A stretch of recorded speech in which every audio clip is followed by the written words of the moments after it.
ബാണാസുര മലമുകളിലേക്ക് കാറ്റുകുന്നിൻ്റെ നെഞ്ചിടിപ്പ് തേടി വയനാടൻ മലനിരകളുടെ വശ്യസൗന്ദര്യം കണ്ടറിഞ്ഞ് തൊട്ടെറിഞ്ഞ് കാട്ടുപൂഞ്ചോലയിൽ നീരാടിക്കുളിക്കാൻ ഞാനും അപ്പൂസും കൂടെ ഇതാ വയനാടൻ പർവ്വതനിരകളുടെ മലനിരകളുടെ പച്ചപ്പണിഞ്ഞ ചെങ്കുത്തായ ബാണാസുര ഹില്ലിൻ്റെ മുകളിലേക്ക് ഞങ്ങളിങ്ങനെ നടന്ന് കയറുകയാണ്. ഇതാണ് സ്വർഗം, ഇതാണ് സ്വർഗം, ഇതാണ് ഭൂമിയിലെ സ്വർഗം. ഇവിടെ പരസ്പരം ഉപദ്രവിക്കുന്നവരില്ല. നമ്മൾ കാട്ടിലേക്ക് കയറുമ്പോൾ ഈ മൃഗങ്ങൾക്കൊക്കെ അറിയാം അവരുടെ ലോകത്തേക്ക് ആരൊക്കെയോ വരുന്നുണ്ടെന്ന്.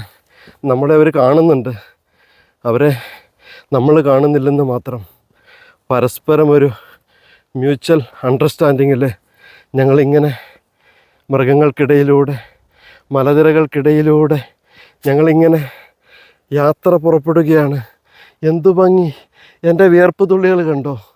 രാവിലെ ഇറങ്ങിയതാണ്, ഒരു ഭക്ഷണം പോലും കഴിക്കാതെ. അയ്യോ, വിശപ്പില്ല, ദാഹമില്ല. ഈ മലനിരകൾ കാണുമ്പോൾ വിശക്കുമോ ദാഹിക്കുമോ?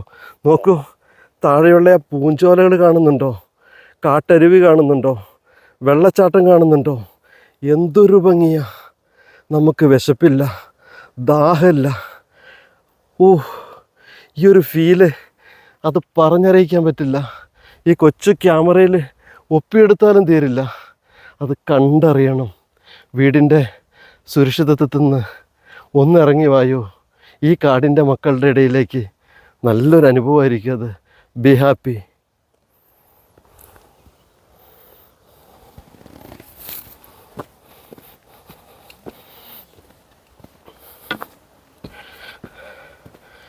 ഞങ്ങൾ ഒറ്റയ്ക്കല്ല, ഞങ്ങളോട് കൂടെ യാദൃച്ഛികമായി ഇവിടുന്ന് പരിചയപ്പെട്ട ബത്തേരിക്കാരായ ഒരുപാട് പേരുണ്ട്, തമിഴ്നാട്ടുകാരൊക്കെ ഉണ്ട്,